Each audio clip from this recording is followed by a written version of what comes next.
You're walking through a field, and a bird suddenly appears at your feet.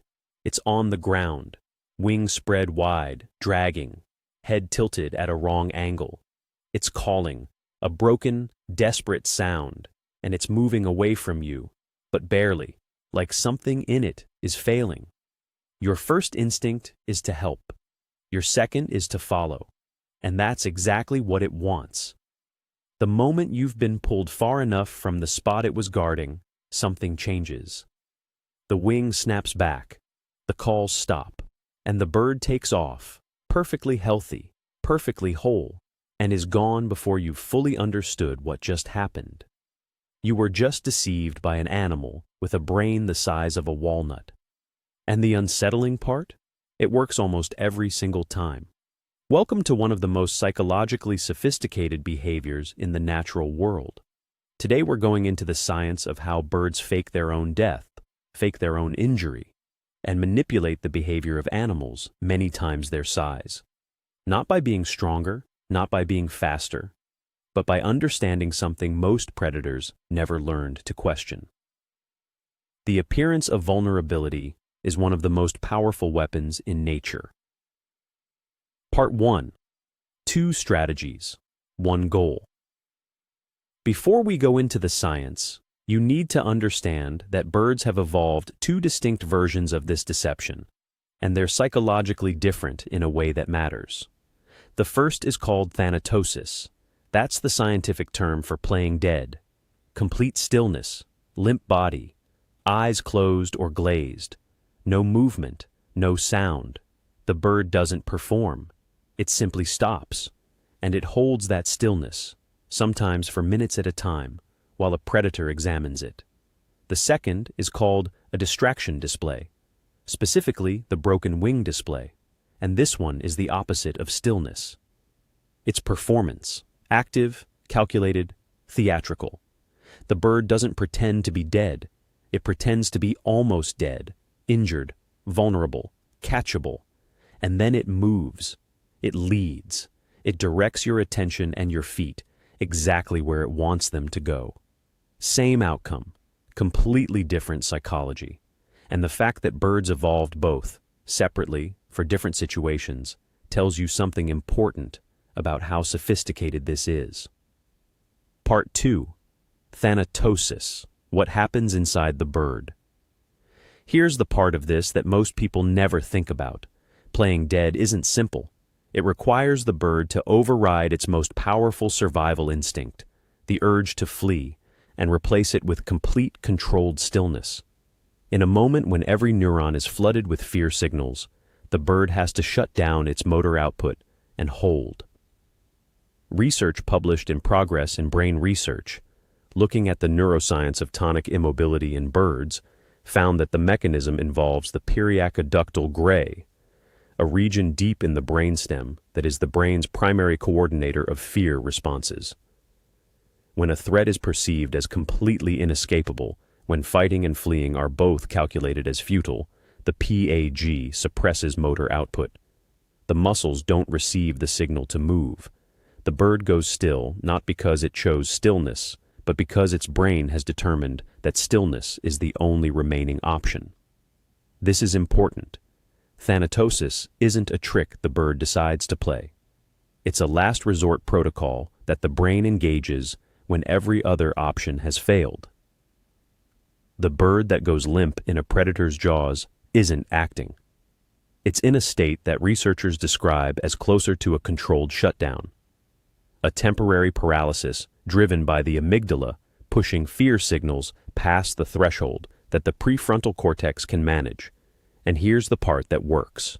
Many predators are evolutionarily primed to respond to movement. A fox, a hawk, a cat, their hunting instinct is triggered and sustained by fleeing prey. The moment the prey goes still, something in the predator's circuitry falters. Dead prey means potential disease. Dead prey means the hunt is over. Dead prey means the reward signal drops. Researchers at the University of North Carolina found that birds that maintained thanatosis for longer periods were significantly more successful at surviving predator encounters. The longer the stillness, the more completely the predator's hunting response extinguished. The bird isn't acting dead, it's triggering the predator's own neurology against it. Part 3. The Killdeer, the greatest actor in your backyard. If Thanatosis is the science of stillness, the broken wing display is the science of performance. And no bird performs it better than the Killdeer. The Killdeer is a medium-sized shorebird. You've probably seen one in a gravel parking lot, a golf course, the edge of a road. It doesn't build its nest in trees or bushes. It lays its eggs directly on the ground, in open areas, completely exposed to everything that walks past. Which means it needs a defense that doesn't rely on concealment. When a predator approaches a Killdeer nest, the parent doesn't hide. It doesn't attack. It moves away from the nest, toward the predator, and it transforms. Wing extended, dragging, tail fanned out and spread low, body lurching in a way that looks like something is catastrophically wrong, and it calls. A broken, distressed sound that communicates injury convincingly enough that predators, foxes, coyotes, dogs, and humans consistently follow it. One scientist observed the broken wing display working to redirect predators more than 99% of the time. 99%. But here's what makes this more than just an instinct. It's what the Killdeer does while performing that reveals real-time cognitive processing. It calibrates. It adjusts the intensity of the display based on the distance and behavior of the predator. If the predator slows down or turns away, the Killdeer increases the performance, more dramatic lurching, louder calling, a wing held lower. If the predator is following closely, the Killdeer maintains just enough convincing vulnerability to keep it interested while steadily increasing the distance from the nest.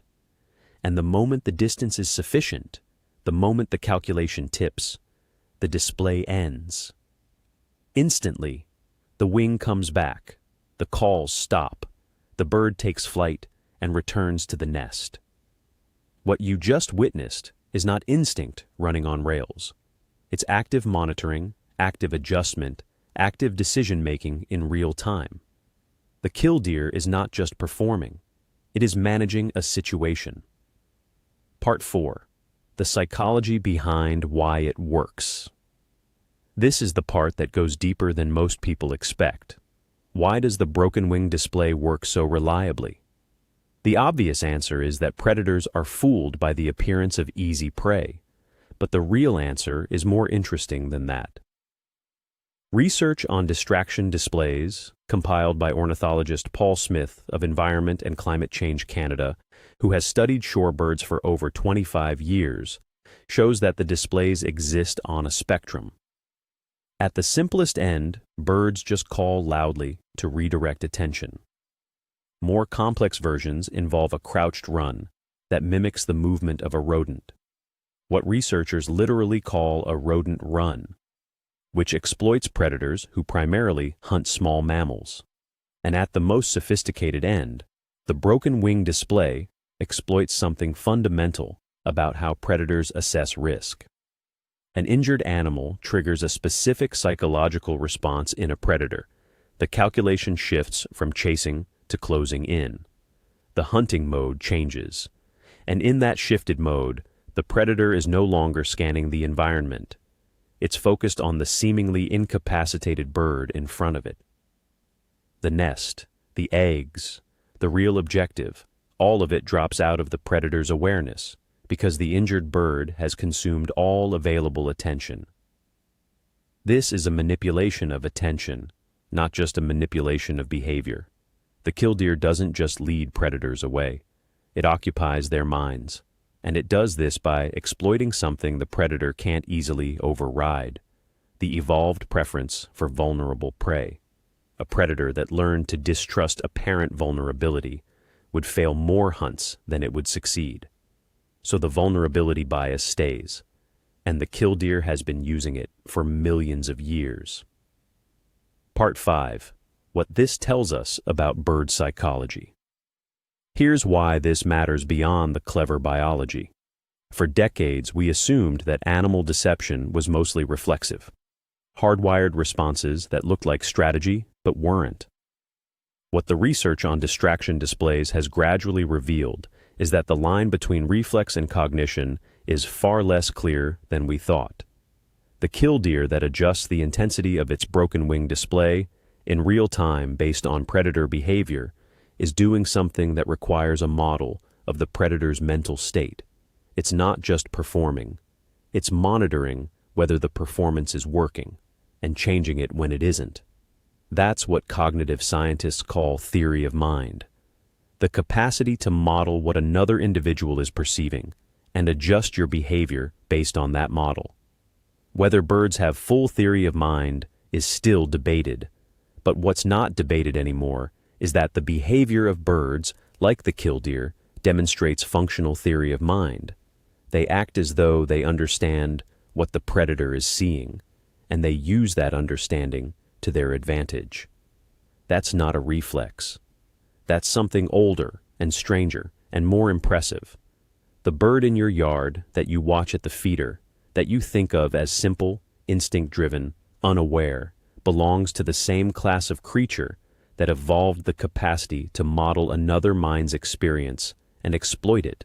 The same brain architecture that makes a killdeer a brilliant manipulator also underlies the spatial memory of your chickadee, the face recognition of your crows, the anticipatory behavior that brings your cardinal to the feeder before you've opened the door.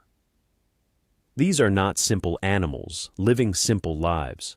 They are creatures that have been solving psychological problems for longer than our species has existed. Before you go. The next time you're walking near a gravel lot or an open field and a bird suddenly appears at your feet with a dragging wing, stop. Don't follow it. Stand still. Look around at the ground near where it came from. Somewhere close to you, a nest is waiting, and the bird performing 10 feet in front of you is doing something it has been doing, in one form or another, for millions of years. It is telling you a story. It is watching your eyes, and it is calculating right now whether you're falling for it. If this made you look at backyard birds differently, and I think it did, hit the like button so more people see it. These birds deserve to be understood. And subscribe if you're new here, because every week we go into the science of what your birds are actually doing, how they think, and what they know about you that you don't know about them. Tell me in the comments, have you ever seen the broken wing display in person? Did you follow the bird before you realized what was happening? I want to hear about it. Every single story in this community is worth reading, and I read them all. I'll see you in the next one.